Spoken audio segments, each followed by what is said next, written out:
Hello guys, how are you? Teacher Veronica here. Let's go to class. A nossa aula de hoje é sobre o dare to be in the simple past. É o dare to be no passado simples, tá bom? Vou deixar vocês aí com a aula da professora Simone e já eu volto para fazer a explicação do exercício do livro de vocês e do caderno, tá bom? Prestem atenção na aula. Façam anotações se necessário for, para você saber fazer direitinho a atividade. E também sabendo que já é um conteúdo para a nossa prova bimestral que vai acontecer na primeira semana de abril, tá bom? Let's go! Hi guys, eu sou a professora Simone, professora de inglês, e estou aqui hoje para te ensinar o verbo dare to be, que é o verbo haver ou existir no tempo passado. Espero que você goste muito desta aula. Dare to be. Dare to be é o verbo haver em inglês. Nós vamos vê-lo agora no passado. A gente usa o verbo dare to be com os sentidos de haver, ter ou existir. A tradução aí vai mais de acordo com a língua, o jeito que a gente usa na hora de traduzir para a nossa língua, né? A gente tem duas formas para o verbo dare to be. Uma forma para o singular e uma forma para o plural, que vão variar e ser conjugadas diferentemente para positivo, para negativo e para interrogativo. O dare to be no passado, no singular, tem a forma there was. O dare to be para o plural tem a forma de there were, que vai significar havia ou existia ou tinha. Vamos ver alguns exemplos. Para a gente utilizar o verbo dare to be no passado, eu preciso também utilizar expressões junto na frase que vão representar passado, que vão dar ideia de passado. Então, eu tenho a expressão yesterday, que significa ontem. Eu tenho uma expressão que eu vou formá-la com a palavrinha ago. 2 days ago vai significar 2 dias atrás. Eu tenho expressões que vão ser formadas com a palavra last, por exemplo, last night, que vai significar na noite passada. Essas expressões, elas vão poder ser formadas de várias maneiras. Vamos supor que eu queira falar há 3 meses atrás. Eu vou falar 3 months ago. Vamos supor que eu queira falar na última segunda-feira. Então, eu vou falar last Monday. Então, eu vou usar as palavrinhas ago e last para formar expressões no passado diferenciadas, modificando o tempo a que eu quero me referir. Um exemplo no singular. Olha a primeira figura. Na primeira figura, a gente está vendo um pombo em cima do telhado, apenas um. A nossa frase fica assim: There was a pigeon on the roof last evening. Havia um pombo no telhado na noite passada. Um pombo só, singular. There was.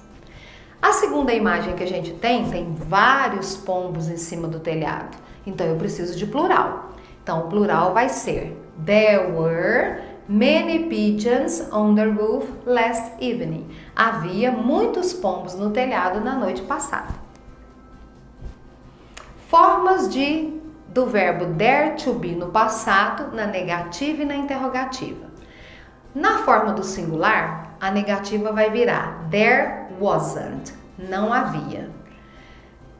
A negativa de plural vai ficar there weren't.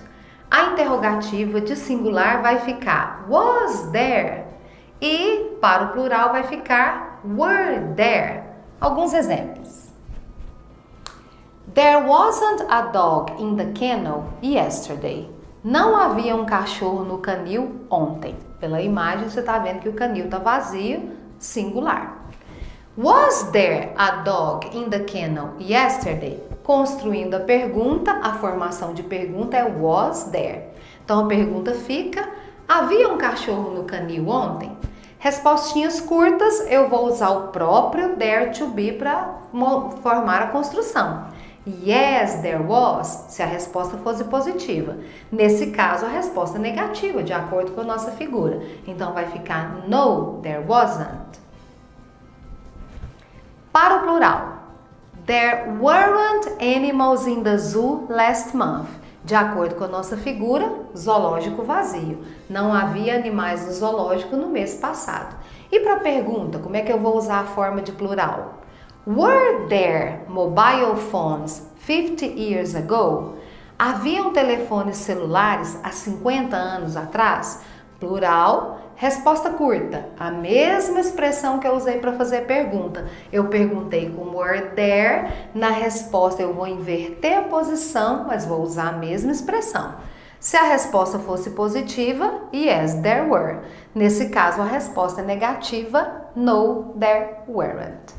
So guys, thank you very much for watching our class today. Então, gente, muito obrigado por terem assistido a nossa aula de hoje. Então, pessoal, aqui na página, vamos responder as páginas 20 e 22 do livro de vocês, volume 1, certo? Open your book in page 20. Nessa página 20, a gente vai fazer apenas a questão 2, tá certo? Só essa questão 2 aqui, esse quadrinho, tá bom? Aqui que nós vamos completar, tá certo? O que a gente vai fazer aqui?